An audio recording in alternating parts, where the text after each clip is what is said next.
So here's the book I wrote, UFOs over Colorado.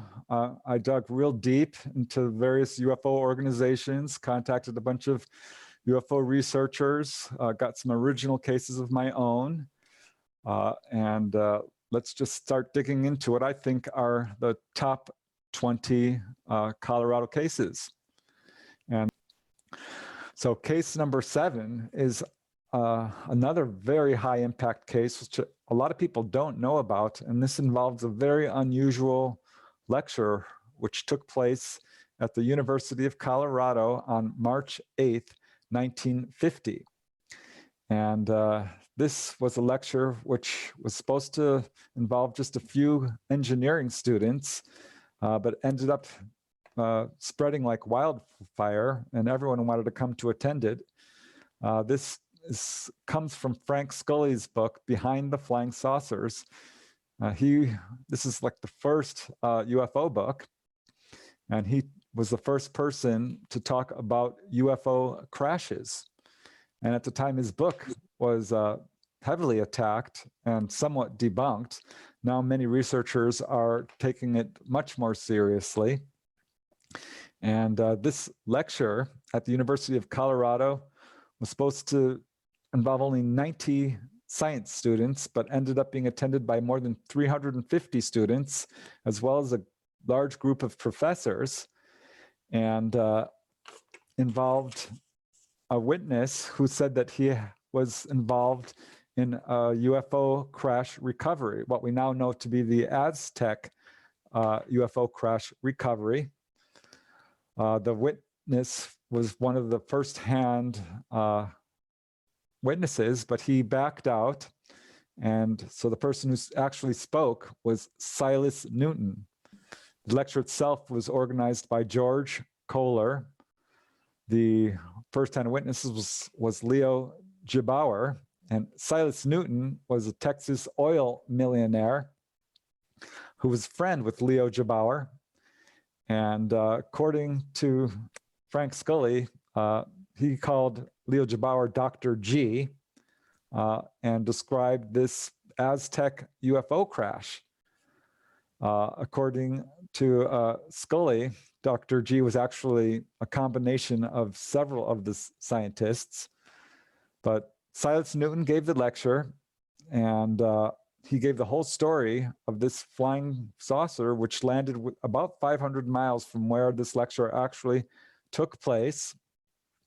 And according to Leo Gebauer and Silas Newton, this craft held 34 humanoids, each about 3 feet tall with fair complexions, all bald except for a light peach fuzz on their heads.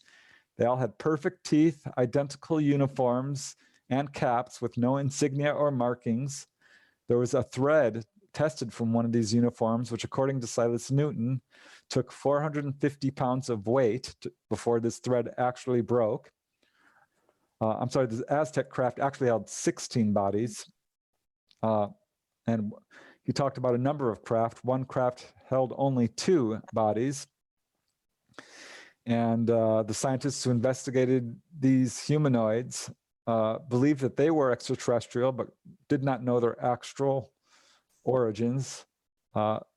They tested the metals within this craft, which were able to withstand 10,000 degrees and were impenetrable using diamond drills.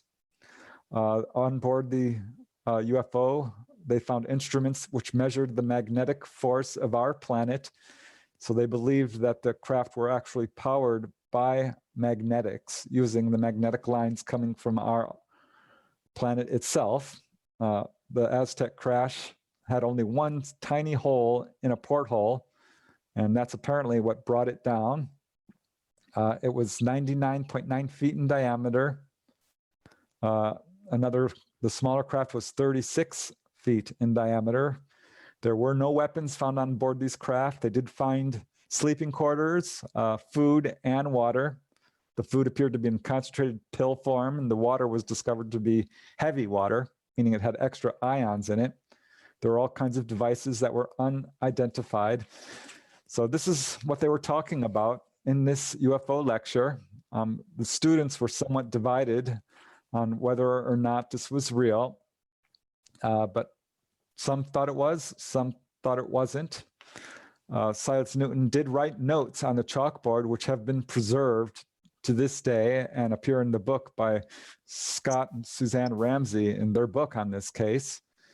And Silas Newton spoke for about 50 minutes and spent 15 minutes answering questions. And despite the promise of no publicity, newspapers did hear about this, and it was all over the newspapers.